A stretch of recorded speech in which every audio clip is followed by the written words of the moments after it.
Hi, everyone. Thanks for your patience. Let's go ahead and get started. I'm Professor James Adams. I lead the Autism Research Program at Arizona State University, and I'd like to tell you about some of our exciting research. Much of our earlier research is focused on nutrition and nutritional supplementation and helping children and adults with autism. Um, but also, some of our very exciting work has been looking at the gut microbiome. And what I'll share with you today is our discovery that most children with autism have major gut dysbiosis, high levels of a variety of toxic bacteria, toxic yeast, that's producing metabolites that affect their symptoms. So we'll talk about how to test for those, and we'll talk about treatment. And so we'll have time at the end to answer any questions that you have. I'm keeping chat off because I've been requested by past people that it's just too disruptive. But we will open up chat at the end, so you'll have plenty of time to ask any questions that you have. So I'm a professor at Arizona State University, where I lead our autism research program. I'm also the president of Autism Diagnostics, a company we formed because we've now developed a diagnostic test for autism. And also, I work closely with a company called Anuludos in the UK that's offering the test. And I'm the president of Gut-Brain Axis Therapeutics, which is a company that is supporting our research on microbiota transplant therapy. And also, what drives me in all of this is I'm the proud father of an adult daughter with autism. So what I want to do is talk with you today about our research finding that bacterial and yeast toxins are extremely elevated in most children with autism. I'll tell you about the discovery, talk about our testing, and then talk about treatment options. So we've known for many years that about 40% of children and adults with autism have obvious chronic gut problems, constipation, diarrhea, bloating, and pain.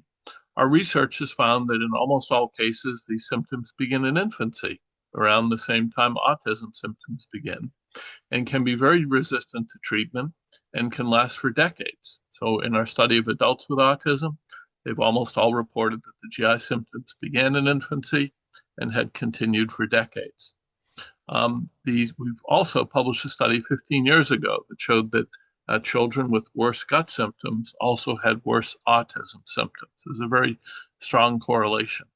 So our philosophy has been not to treat the symptoms, but to understand why these gut symptoms occur and treat the root problem, which appears to be very harmful levels of certain gut bacteria and yeast.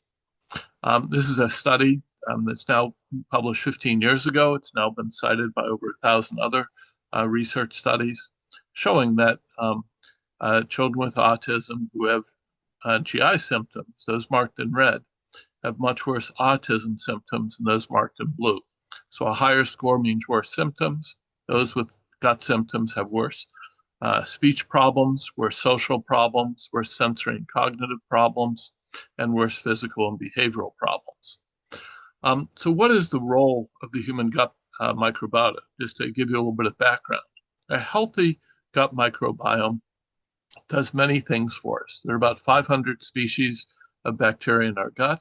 They help us digest our food. They produce certain key vitamins. Very importantly, they consume fiber and produce butyrate from it. And butyrate is the primary nutrient for the cells that line our gut. So most people in the United States are consuming half or less of the recommended amount of fiber. So the cells in their gut are literally starving for butyrate, and that's probably one of the primary causes of many gut problems in the US. Our gut microbiota also important for water balance, to have a normal bowel movement, not too soft, not too hard. Also important for regulating our immune system, because the gut is where we come into contact with many outside bacteria and viruses from the food we eat, the water we drink. Also, a healthy gut microbiome protects us from the bad guys, from other pathogenic bacteria. But on the right, we have many problems that pathogenic microbiota can cause. They can damage our intestines. They can cause GI symptoms like constipation or diarrhea. They can even be life-threatening. They produce toxins that affect brain function. We'll talk about that. they just can disrupt the immune system, and they compete against the beneficial bacteria. So just a little cartoon to show you this. Just imagine your gut has a huge number of different bacteria in it. When you have a bowel movement, roughly a third of that bowel movement is gut bacteria. So we have a huge amount of gut bacteria that are growing in our gut from the food we eat. Most of them are very beneficial. So the gut microbiome can have a profound effect on gut health and also brain health. That the beneficial gut bacteria can produce bile acids to help with digestion of food. They can help with butyrate to feed the gut. They can help produce key vitamins, which are important for body and brain function, and also create key neurotransmitters. But on the right, our harmful bacteria can produce a wide variety of toxins. I list several of them here. We'll talk more about them. These toxins can leak out of a damaged gut into the body and affect brain function and whole body function. So there was a powerful study done 25 years ago showing that if you give vancomycin, a powerful antibiotic, to children with autism, if you give it to them for 8 weeks, a rather long time, it greatly improved gut symptoms, greatly improved autism symptoms. But when the treatment was stopped, even though regular probiotics were given in many cases, all the gains were lost when the treatment stopped within a few weeks. So this suggests that harmful bacteria are causing gut problems and causing some autism symptoms. But it also says that just killing off those harmful bacteria is not enough because they'll come back rapidly. So we need to instead reseed the gut with beneficial bacteria. So our latest research over the last year has discovered that roughly 90% of children with autism have extremely high levels of toxic metabolites from gut bacteria or yeast. By extremely high, I mean higher than that of any typical child. So one very well-studied example is P-cresol sulfate, 17 studies of it in children with autism. Every study shows children with autism have high levels of this toxic metabolite. It's correlated with autism severity in 3 studies. The higher the level, the worse the autism symptoms. It's toxic to the gut, the body, and brain in many ways. And this is just one example of roughly over 20 metabolites that we've discovered, which are elevated in children with autism. Some children have elevations of P-cresol, other children have elevations of other toxic metabolites. There's a review paper we published a couple months ago on all of the information that we know about P-cresol and how it can affect autism symptoms. We know that in the gut, it acts as an antibiotic to kill off beneficial bacteria, the ones that are competing against the bacteria, the bad bacteria that are making the P-cresol. It also weakens the intestinal barrier, causing so-called leaky gut.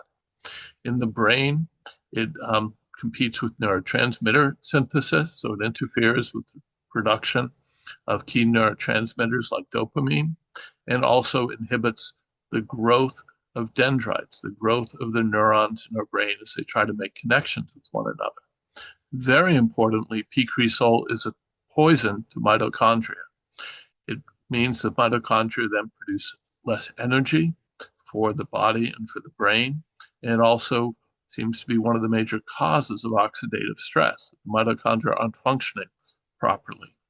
And so that's also why many children with autism have low glutathione, because there's so much oxidative stress, because toxins like P-cresol have damaged the mitochondria. In the liver tries to get rid of P-cresol by converting it to P-cresol sulfate. That makes it then soluble so it can be expelled in urine. But unfortunately, it uses up much of the sulfate pool. The major nutritional deficiency in children with autism is lack of sulfate. And we think that this is one of the main reasons, is that the sulfate is being used to get rid of toxins like P-cresol. In the kidneys, P-cresol has been known for many years to be a nephrotoxin. It's very damaging to the kidneys, causes oxidative stress. People with chronic kidney disease, when their P-cresol level goes up, that means they have less time left to live. It's a very strong predictor of who has less time to live. We now know that Many adults with autism have a higher rate of chronic kidney disease. This seems to be one of the contributing factors. In the immune system, without getting into too much detail, it basically weakens the immune system's ability to detect certain infections and to fight certain infections. Most importantly, we now know that P-cresol can cause autistic symptoms in animals. So in a study in which they administer P-cresol orally to mice, the mice, instead of interacting normally with one another, began avoiding one another and exhibiting other strange autistic behaviors. After those mice received a fecal transplant from healthy mice, they recovered and began socializing. So that was just tremendously exciting to see that fecal transplant from a healthy mouse can recover these damaged mice. And so, therefore, if it works in animals, it's no surprise that we see some benefits from microbiota transplant in humans. So, in our latest study, we measured the level of over 40 metabolites in the urine of children with autism. 32 of them were significantly higher in children with autism than typical children. Many of them had never before been measured. Some of them, like P-cresol, we measured, there have been 17 studies of it. So we're still confirming the identity of all of these 32 metabolites. They fall into two categories. Either they're like P-cresol, where the bacteria act on phenylalanine and tyrosine, which are essential amino acids, part of any protein we eat, and it goes on to affect dopamine and dopamine-related neurotransmitters like noradrenaline and adrenaline. Or the other metabolites come from tryptophan, which is used by the body normally to make serotonin and melatonin, the hormone that regulates sleep. So of these many metabolites, they all affect either the phenylalanine system or the tryptophan system. So they affect dopamine and serotonin, which has big effects then on cognition, on attention, on mood issues like anxiety or depression or ADHD, and also because they affect melatonin, they affect sleep.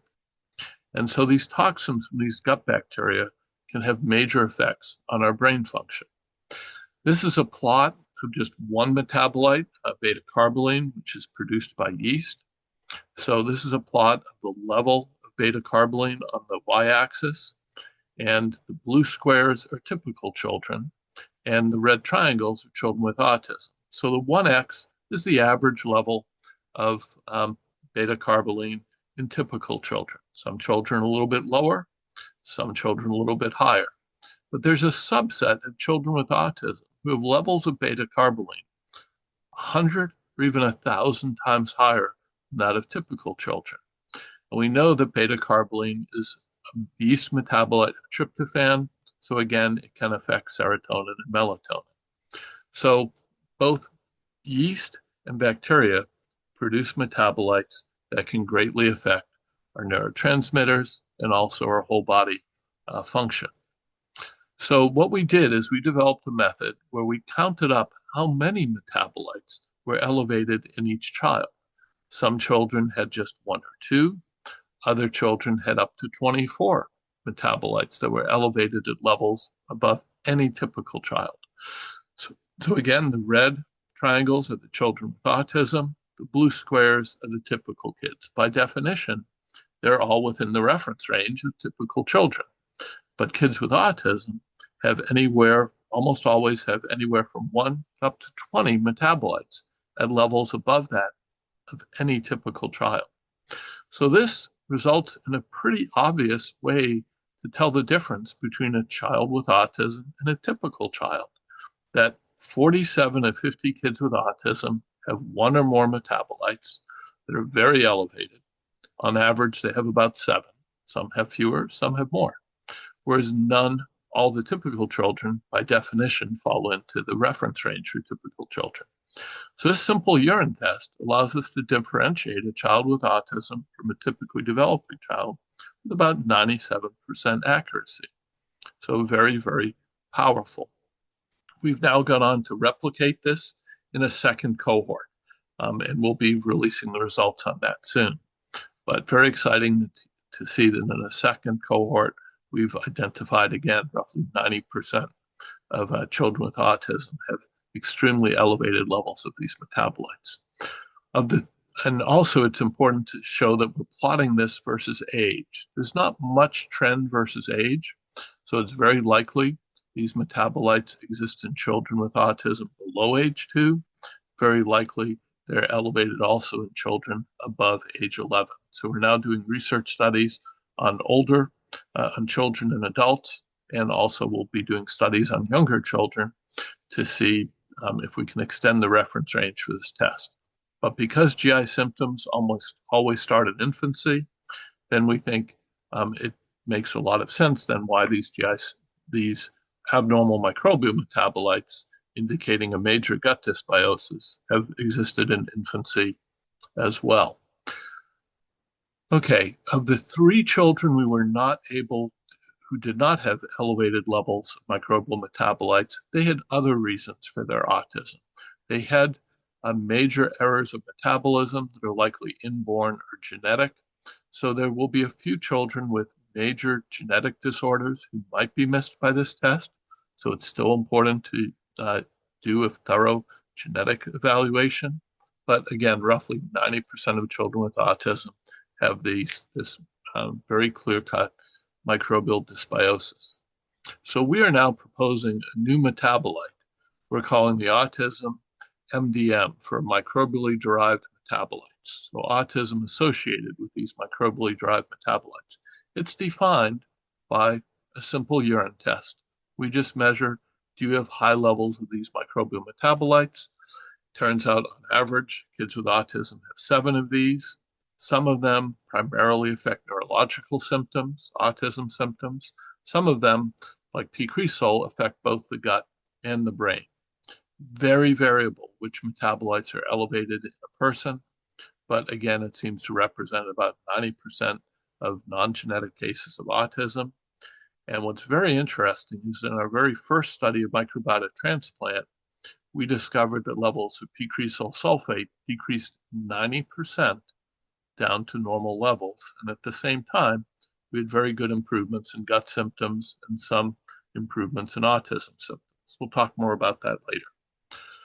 So just to conclude this part of the talk, 40% of children with autism have obvious gut problems, but many more have hidden gut problems, that the only symptom seems to be worse autism symptoms. We published a paper about a year ago showing that children with higher levels of yeast had worse autism symptoms. The yeast were not affecting their gut symptoms. The only clue was worse autism symptoms. These bacterial and yeast metabolites can affect the gut. They pretty much all affect the brain. They can also be very damaging to the kidneys, the immune system, the mitochondria, and they use up part of our detoxification pool. So by affecting serotonin and dopamine, they affect cognition, attention, mood, and by affecting melatonin, they affect sleep. This explains the very high rate of chronic kidney disease in autism, and also the high rate of Parkinson's in adults with autism. People with Parkinson's have roughly 8 times the normal amount of P-cresol in their brain. Parkinson's is a disorder of dopamine metabolism. Basically, dopamine levels become so high in the brain that the dopaminergic neurons are destroyed, and then they need extra dopamine. So this is really giving us powerful insight into these symptoms. And the exciting thing is that these microbial metabolites we now know can cause autistic symptoms in mice. They correlate with autism symptoms in humans. So it's very possible, can't say for sure, but it's very possible they're contributing substantially to autism and gut symptoms. So this test, as I said, very accurate. A very simple way to think of it in lay terms is that children with autism are drunk on these microbial metabolites in the same way that yeast produces alcohol, and alcohol has obvious effects on brain, on emotion regulation, on ability to learn information, on coordination. Alcohol is a yeast metabolite, but yeast in our gut can produce other toxins that are 100 times more toxic than alcohol. So a simple way of thinking of this is children with autism are drunk on these microbial metabolites. But the great news then is what happens to someone who's drunk when they stop drinking. So if we can get rid of these microbial metabolites, we have a hope to see a lot of improvement. We know that MTT can greatly decrease the levels of P-cresol and P-cresol sulfate to normal. We're now investigating, measuring levels of many other microbial metabolites, and we'll see what happens. But we do know from 2 of our studies now that we're able to substantially increase butyrate and the bacteria that produce butyrate, which is the main food for the gut. And so it's not just a question of getting rid of the harmful bacteria, but also replacing them with beneficial bacteria that can help heal the gut. So now I want to move on to the second part of our talk, which is testing for these hidden gut infections. So again, I formed a company, Autism Diagnostics. It's worked with a company in the UK called Analudos to develop a simple urine test that's now available to any family who wants to order it. So the testing for a gut infection in children with autism is very complex because we can't see inside the gut. There are thousands of different bacteria and yeast in the gut. Many are beneficial, some are harmful. Some are beneficial at low levels, but if you have too much of them, they can be harmful. You won't need to have a balance of them. So it can be very unclear which species or strains are producing these toxic metabolites. For example, P-cresol is made by about 60 different bacteria. So we think the best option, and a very simple option, is just to measure the levels of these toxic metabolites in urine, because that tells us the toxins have left the gut, entered the body, and are then being excreted in the urine. So I formed a company with my colleagues, Autism Diagnostics, to develop this diagnostic test. ASU gave us first place in the top startup company. They're very excited about this. We've been working with Analudos for 3 years to commercialize the test, and that test is now available. So it's called the Combined Gut Health Test. It involves a very simple urine collection, just first morning urine, freeze it, and then ship it as a special preservative in the urine container. So even after the sample thaws, it's still stable for a couple weeks. Any family can go to the website and order the test kit to be sent to them. The test includes a measure of several toxic yeast metabolites. It includes a measure of several toxic bacterial metabolites, both those that are dopamine related and those that are serotonin and melatonin related. Also, it measures the key precursors to serotonin and dopamine, the tryptophan, phenylalanine, and tyrosine. Also, as a bonus, this group for many years has been one of the world leaders in measuring peptides from gluten and casein.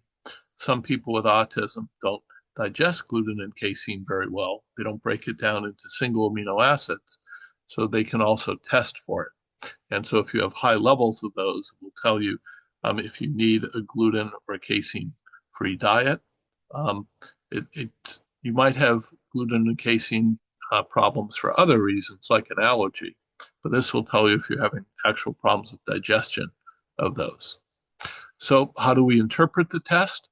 The test doesn't have all 32 metabolites yet. We're going to be adding more.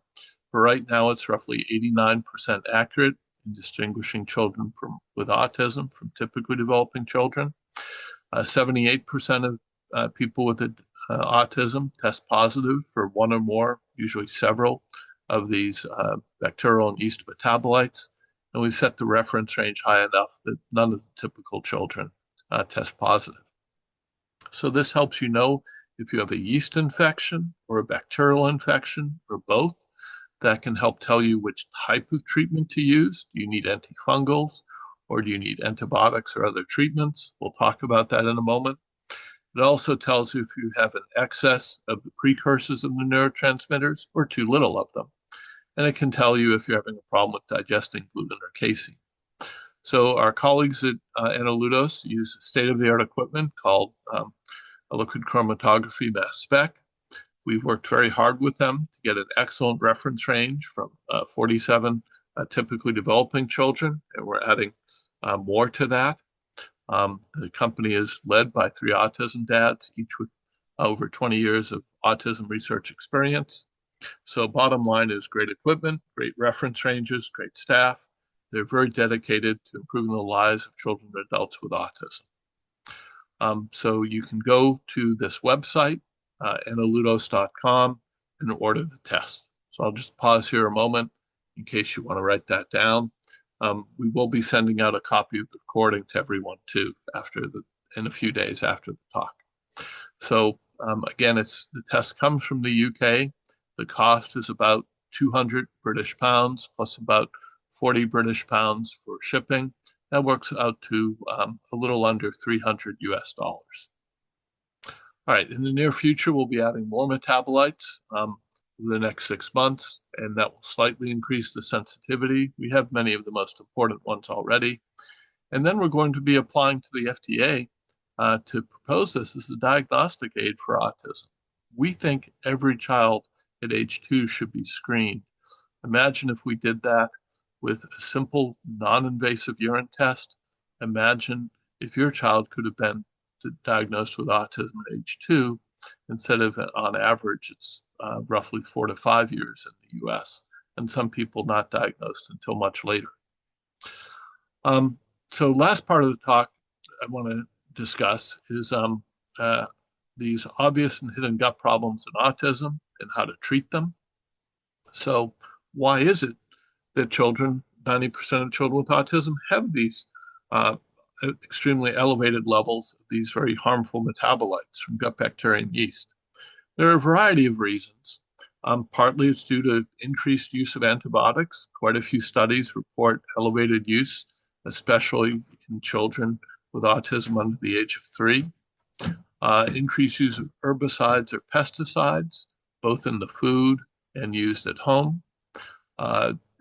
Initial poor infant gut bacteria starting at birth. Many people in the US are on a low fiber diet, just not eating enough vegetables, fruit, beans, and whole grains. So again, that's essential to get the fiber to produce butyrate, the food for the gut. And then also many people with autism choose to eat just a very narrow range of foods.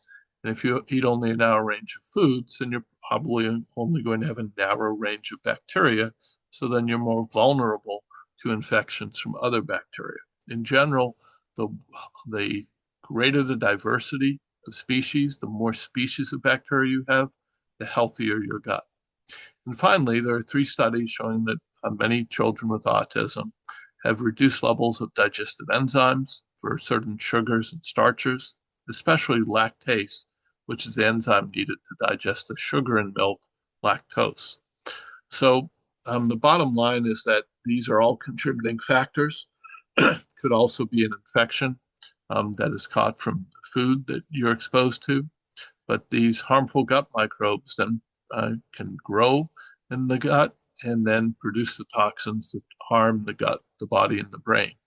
And these infections appear to be able to last for many years, perhaps even decades, very resistant to normal treatment.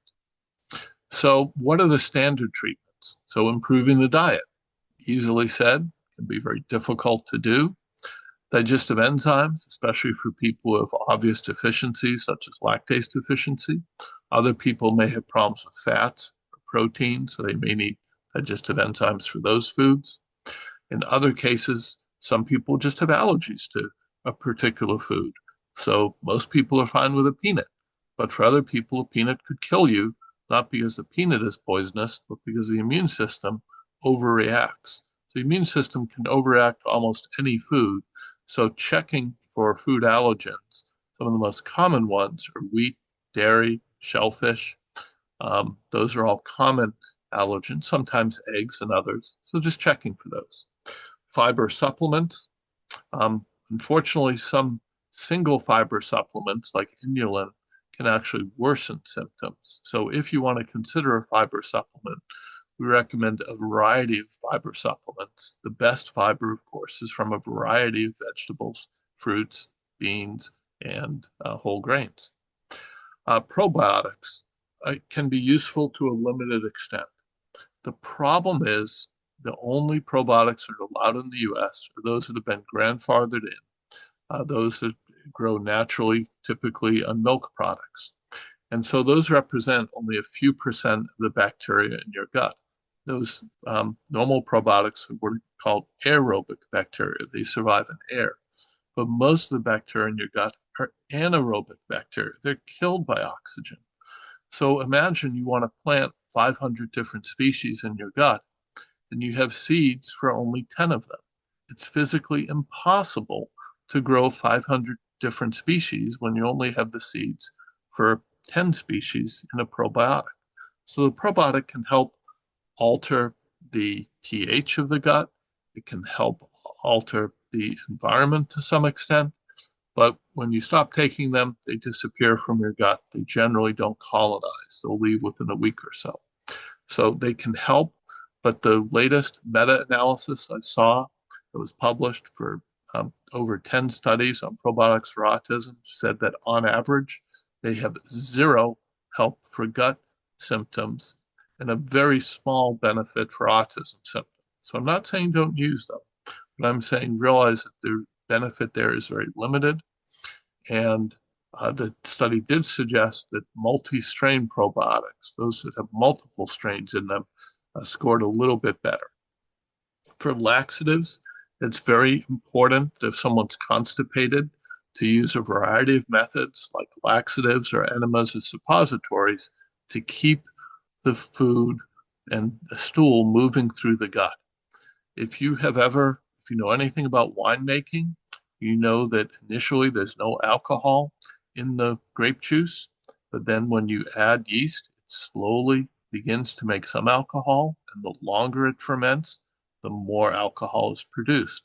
That's exactly what's happening in the gut, that the longer the stool stays in the gut, the more microbial metabolites are metabolized, are produced.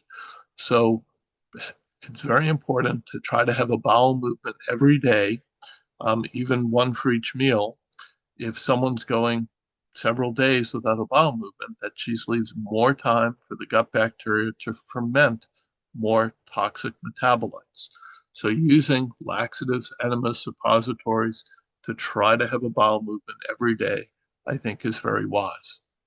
Antidiarrheals can be helpful temporarily with extreme diarrhea, but you really want to try to get to the cause of it. Antacids can temporarily help, but we found with microbiota transplant studies that heartburn and acid reflux is almost always due to underlying constipation in autism. When we treat the constipation, those problems with heartburn and reflux are healed. And exercise, very important. In our survey of 1,200 families, it's one of the most highly rated treatments for autism, and yet one of the ones that's most rarely used. So again, if someone's lying in a hospital bed for a week, they'll become very constipated. But if you're moving and actively walking or running, that helps move your bowels. And so exercise can be very helpful. The problem with all of these treatments is they're treating symptoms. They are not addressing the root cause, which we now believe to be a bacterial or yeast infection that's very firmly implanted in the gut and is very resistant to standard treatments, and without special treatments can last for many years or even decades. So what are some of the advanced treatments to consider? For 25 years, I've been researching vitamin mineral micronutrient supplements. We've published 5 studies on this. We've now created a nonprofit, the Autism Nutrition Research Center, that distributes a vitamin mineral supplement that seems to help about 3/4 of children and adults with autism. It's a very strong supplement, so we recommend starting at a low dose, gradually increasing, but it's able to help in many ways. I could give a whole hour talk just on that. It provides some help for gut symptoms, but that's not its main effect. Specialized diets. With Julie Matthews, we just published a study a year ago on 12 different specialized diets, everything from gluten-free, dairy-free, specific carbohydrate, many other diets. Different diets are helpful for different symptoms. So depending on the symptoms a person has, different diets can be helpful. And you can go to our ANRC app that's freely available from on any iPhone. And you can use that to look up information on diets. And then the app will tell you which, for a given symptom, which diets are most beneficial. Customized probiotics. We did a research study with Sun Genomics on this. That's an interesting idea. We saw a little bit of benefit from it, but the benefits were not huge. Again, they were limited to the standard probiotics. And so I think it was a smart concept. But again, 90%, over 90% of the species are just not available, except through microbiota transplant therapy. Antifungals, I think, are very important. The research suggests that perhaps roughly 25 to 50% of children with autism have a yeast infection, and the only symptom seems to be worse autism symptoms. According to a survey by ARI of 27,000 families, the top 2 rated treatments for autism are both antifungals, nystatin and diflucan. And so these are prescription medications. You need to have a physician prescribe them, but there are also over-the-counter versions as well of other antifungal products. So the problem is that the antifungals work great temporarily, but when you stop taking them, in most cases, the fungi return. And so it seems very important to maintain a very low sugar anti-yeast diet to try to prevent them. And then finally, microbiota transplant therapy, which is our focus. That seems like the most important solution, unfortunately one that we're still not yet available, but we're doing a lot of research to try to get it available. The idea is just to get rid of the harmful bacteria and replace them with beneficial bacteria. So just to give you a little bit more information on this, this microbiota transplant therapy is an investigational treatment to transplant gut bacteria from healthy donors into people with autism. We've completed 4 successful clinical trials for autism and a related condition called Pitt-Hopkins. It's a severe genetic disorder involving usually severe autism, severe constipation, even worse than we see in autism. And we have 2 more clinical trials currently underway, one for children with autism, one for children and adults with Pitt-Hopkins. Our first study showed 80% reduction of gut symptoms, and we saw that initially severe autism was reduced to moderate autism. And then when we did a follow-up with the families 2 years later, on average, they were now at mild autism, some even below the cutoff for mild autism. So based on the success of that, we formed a company, Gut-Brain Axis Therapeutics, to fund our clinical trials, because unfortunately the federal government does not fund the final steps of clinical trials. They leave that up to industry to fund. So we have formed a very unique company. We now have over 100 autism families who have invested. Now we've raised over $8 million, and that allowed us to continue the 2 more clinical trials that we're doing. We now have openings for more investors to help fund our final phase 3 clinical trials. By the way, these pills here, imaging, these are pictures of our actual capsules. We also have a powder version available for people who can't swallow capsules. So what is our microbiota transplant therapy? It's a 3-step treatment, 2 weeks of antibiotic to kill off harmful bacteria using vancomycin, 1 day of a bowel cleanse, just like you'd have for a colonoscopy, and then 8 to 16 weeks of microbiota capsules or powder. Unlike a typical probiotic that contains 1 to 10 species, this contains of order 400 species from very healthy donors, the top few percent healthiest Americans. So we choose very carefully. And unlike probiotics, where benefits disappear within a week or so, these benefits last for many months, years, in most cases. So just to show you the results from our first study, we saw GI symptoms decrease 80% by the end of treatment. 8 weeks later, the benefits were still continuing. And 2 years later, most of the GI benefits were still continuing. One person had antibiotics. We had a few people on poor diets, but in most cases, the benefits were continuing. But the autism symptoms, we started out with over 80% of the participants in the severe range, and 2 years post-treatment now is less than 20% severe, 40% mild to moderate autism, and 45% below the cutoff for autism. They still had some symptoms, but again, big improvement.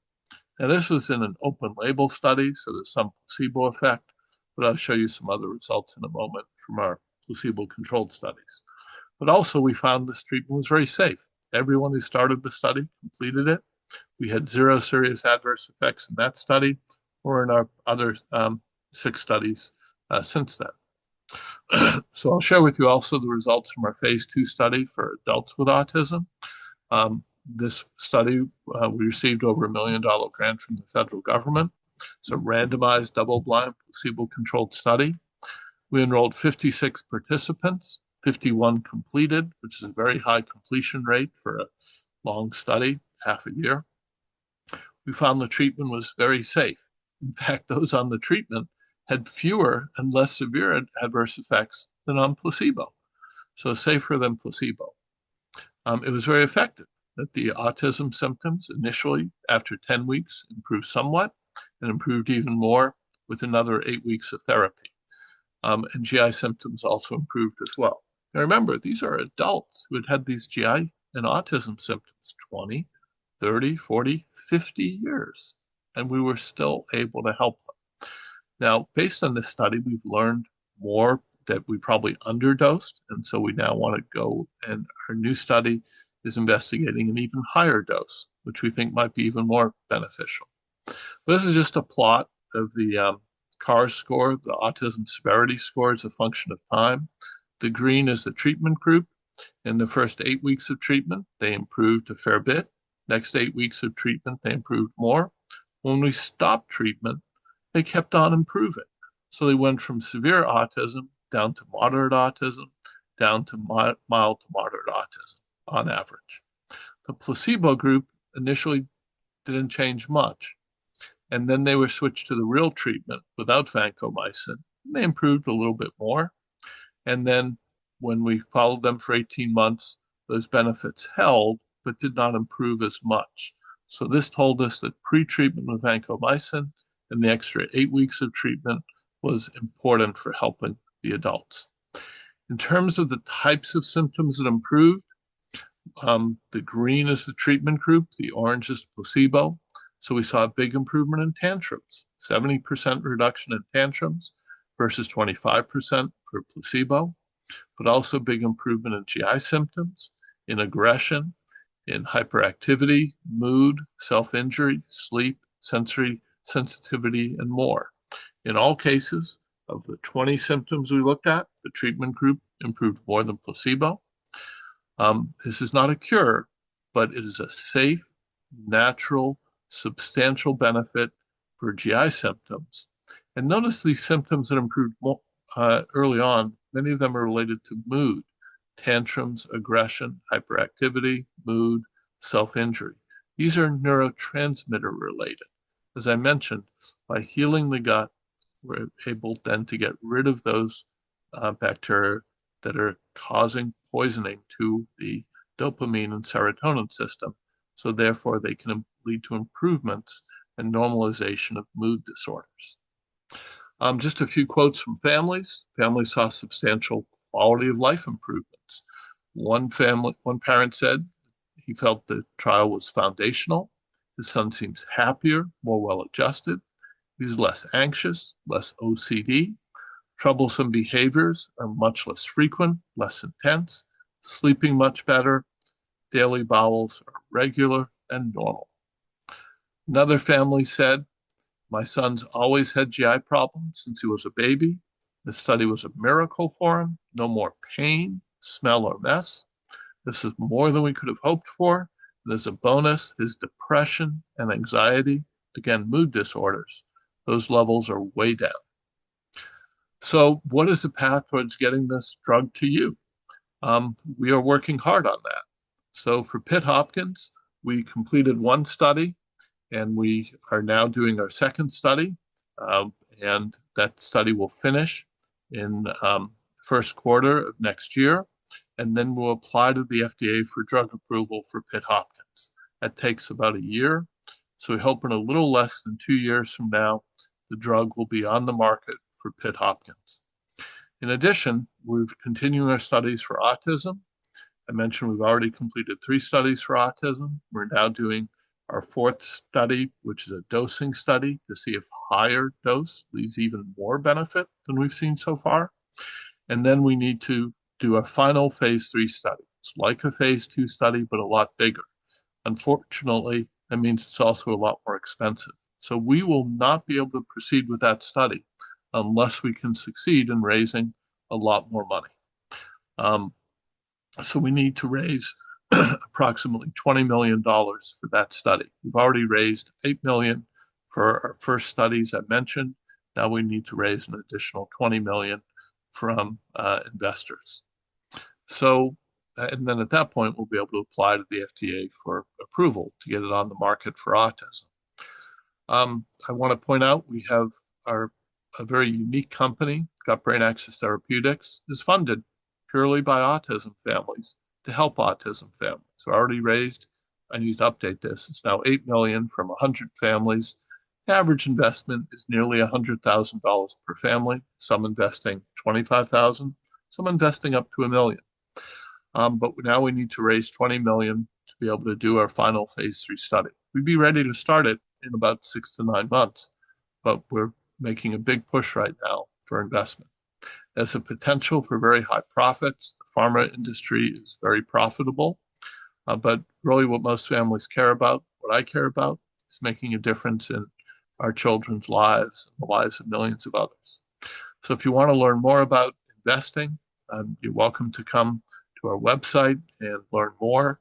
We're having talks tomorrow and next week for potential investors, and we'll have more later in the month. But the federal government does limit people who are allowed to invest. They need to be people with high incomes, either $200,000 a year or $300,000 a year with spouse, or they have to have assets of $1 million. It's just a federal government rule in order to be allowed to invest in a small company like ours. So just to summarize what I've said, and then I'll open it up for questions. Thank you for your patience. We've discovered that roughly 90% of children with autism have extremely elevated levels of toxic microbial metabolites from gut bacteria or yeast. These disrupt important neurotransmitters, dopamine, serotonin, melatonin, and others. And some of these metabolites can cause autistic symptoms in animals. And in one study was shown that those animals could be recovered by microbiota transplant. So we now are proud to be offering a test from Nanoludos. Anyone in the world can order it from their website. And it's just a simple urine collection. They'll send a kit to your home and give you a FedEx return label so you can return it to them. The treatment is microbiota transplant, we believe is the most promising treatment, the most thorough. But I did discuss many other things that can be done in the meantime. And for some treatment, some issues like fungi, we have medications available to treat those now. But you have to know that you have a gut infection, and our test can help you tell that. The important thing about microbiota transplant therapy, it's so promising because it improves GI symptoms and autism symptoms, with benefits usually lasting for years after the treatment stopped. We do need to do one final study after our current study finishes, but we need to raise a lot of money for that. So if you want to learn more, you can go to Gut Brain Axis Therapeutics to learn about our company. You can order the test, the urine test from Nanoludos. You can go to my website at ASU if you want to join our email list to get information on more talks. But with that, I want to acknowledge the many people who've been helping us, the autism and Pitt-Hopkins families and their supporters, the funding we've received from many groups, from the federal government, from many autism foundations, and over 1,000 autism families have donated to us. But now we're looking for families to invest in our new company. I want to thank the many members of our research team And special thanks to the microbiota products produced for us by our colleagues at University of Minnesota. And special thanks to our colleagues at Analudos, who we've worked with for several years now to get this test developed. So with that, there's our contact information. And I'm going to just pause a moment and open it up for questions so that people can submit them in chat. So give me just a moment to turn that on. And go ahead and please enter any questions that you may have through chat. So thank you all for listening.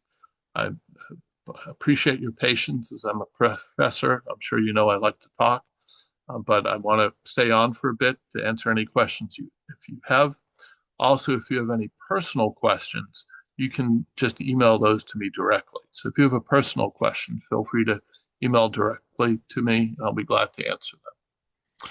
Okay, so one question we have is many autistic individuals, though not syndromic, carry risk gene variants and also exhibit gut dysbiosis. Absolutely. With Pitt-Hopkins patients, this is a severe genetic disorder with severe gut symptoms. Some of them have died from the gut severity. And yet we were, in our first study, able to help 6 of 6 kids with Pitt-Hopkins, 90% reduction in pain. And these children were in so much pain, they were clawing at their parents and fighting them and biting themselves and hitting themselves. They just couldn't escape the horrific pain they were in. So even children with autism, where it's due to a genetic disorder, some of those genetic disorders, not all, but some of them do involve gut symptoms as well. So is there a mechanistic link between dysbiosis and mutations in the genes? I wish we knew. We need to know a lot more. With Pitt-Hopkins, we don't really know all the effects it has, but it's very clear 70 to 80% of people with Pitt-Hopkins have a major gut disorder, chronic severe constipation. Next question is, what about getting funding from the Gates Foundation or other large charitable funds? We're certainly open to that. I just spent last week submitting a grant to 4 grants to the federal government that the federal government has opened up special grants for autism, but it's a tiny amount. They're investing $50 million. That may seem like a lot, but again, we need 20 million just to do a phase 3 clinical trial.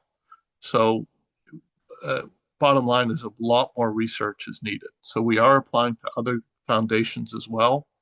But now, because we're at the final phase 3 realm, most foundations and absolutely the federal government says it's up to pharma to invest in it. But pharma companies are not interested. So that's why we formed our own company and inviting families to invest in us.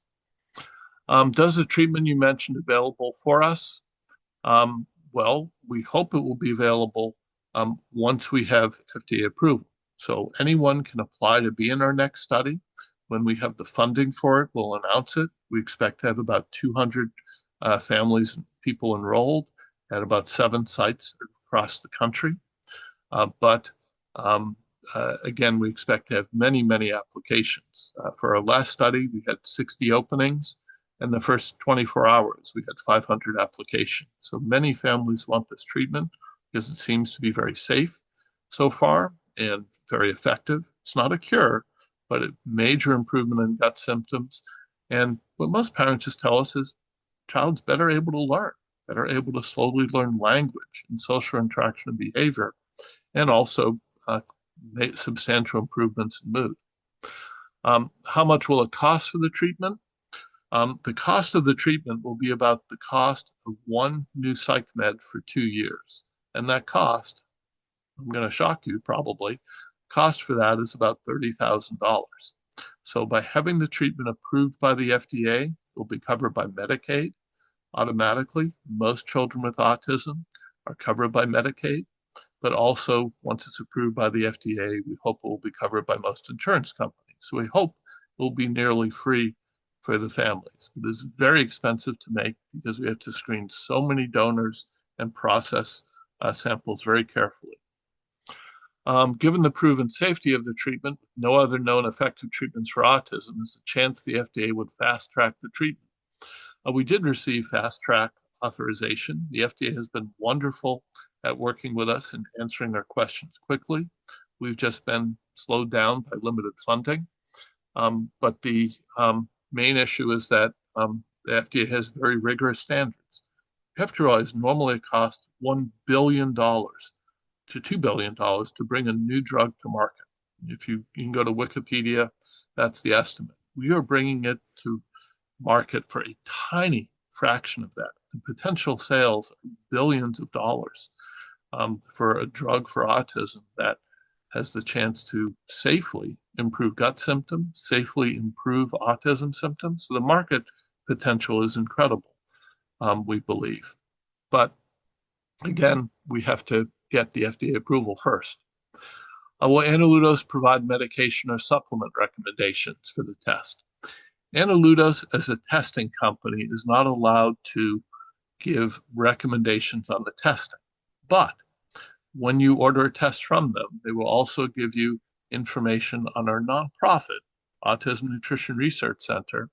And I've trained a nutrition consultant there who can give basic information about the treatment. She can't recommend a treatment, but she can tell you what your treatment options are based on your personal test results. And so I think that would be very helpful to many of you. And because it's through our nonprofit, it's pretty inexpensive.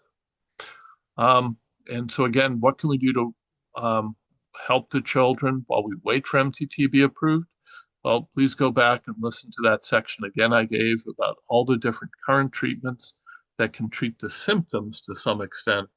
They can treat the GI symptoms, but my belief is just by improving the constipation, so just by helping the children have a bowel movement almost every day, that alone should be able to help reduce the production of toxins.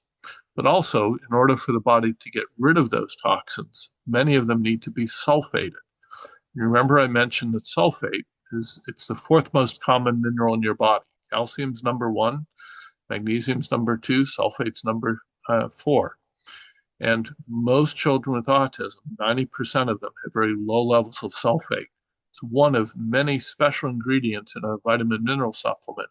It includes MSM. And in our study 15 years ago, we showed that we could boost sulfate levels halfway towards normal with that.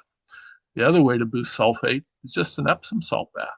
Just pour magnesium sulfate into a warm bath, and the magnesium sulfate, which is what's in the Epsom salts, is absorbed actually very well through the skin. And so a 20-minute bath in an Epsom salt bath is also a good way to improve sulfate to help get rid of the toxins that are being produced. Is the vagus nerve affected by the gut? The vagus nerve there's a very strong gut-brain connection in many ways. Partially, it's through the brain, through the nervous system, including the vagus nerve. Partly, it's through the metabolites that are made. A big part of it is just pain. Many children with autism are in chronic pain, and so that pain is certainly having a big effect on their mood and on their gut health and brain health. I'll ask my PCP to prescribe an antifungal prescription. Is there any one that you feel is more effective? So we recommend doing the test first to see if you have evidence of a yeast infection. I don't think a doctor is going to prescribe it just on a trial basis, but there are 5 studies showing, well, I guess it's 6 now with our latest study, 6 studies showing that about 25 to 50% of people with autism have elevated levels of harmful yeast in their gut. So there are multiple ways to try to deal with this. Nystatin is one of the most commonly used treatments. It's a prescription antifungal. It's very safe because it's not absorbed into the rest of the body. It just stays in the gut. Another one that's commonly used is diflucan. That's commonly used, but it's a systemic antifungal. It gets into the whole body, and that makes it just a little bit more dangerous. So therefore, your physician would want to check kidney and liver function just to make sure it's normal. And if you use it for a long period of time, to continue checking it. Also, perhaps a way to fight yeast infections is through the use of beneficial yeast. Saccharomyces boulardii is a beneficial yeast that can be used.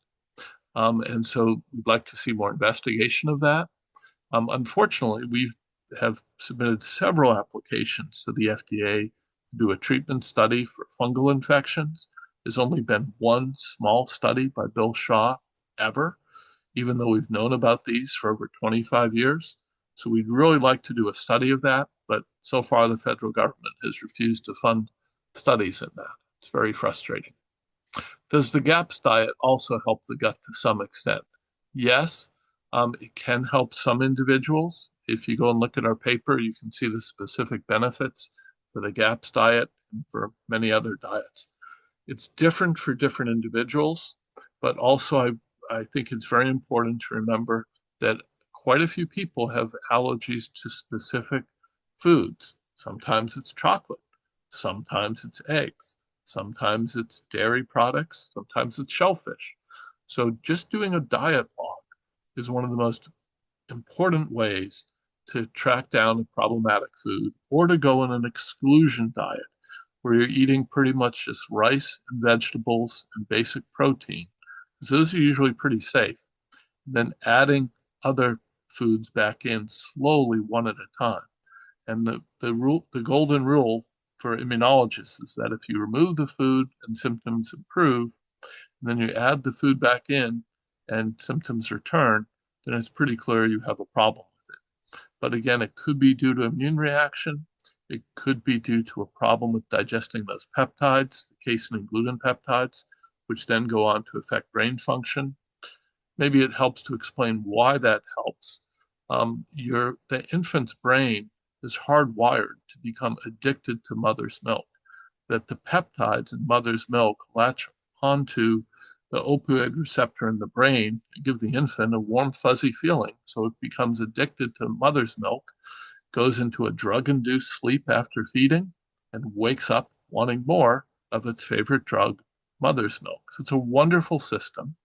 As the infant's gut matures, then it can break down those peptides into individual amino acids, and then the infant is naturally weaned off of those foods. So again, it's very clear that certain foods can have an effect on the brain. Next question, is the Nemechek protocol any good? Well, I'd like to see a research study on that. So all I can say is Dr. Nemechek believes it's helpful. I've talked with him, but also I've heard from a number of families who felt it was not helpful. So without research study, I can't really say. So I think that's all the questions that we have here. Again, if you have any individual questions, any personal questions, feel free to email me. If you'd like to come to one of our talk for investors, please email me and I'll get the dates for you. We have one tomorrow, we have another one the following week, and we'll have more later in July in the next few months until we've raised the money we need to be able to do that final study to get microbiota transplant available to all families. So thank you very much for listening. Again, this talk is being recorded and we'll just edit it lightly and then we will send it around. Final question, do we accept donations? Well, you can make a donation to our ASU website. We welcome that. Over 1,000 families have donated over $1 million to us. Otherwise, we wouldn't have made it as far as we have. But now we'd like to reward those families. By becoming an investor in us, we expect to be able to return your investment manyfold. I can't say too much about that in an open talk, but if you come to an investor talk, then I can tell you a lot more about the financial aspects and how it works. But yes, we've had over 1,000 families, bless their hearts, invest in us, and we appreciate them very, very much. All right, thank you all very much. Have a great day. And again, feel free to email me any individual questions you may have. Thank you all.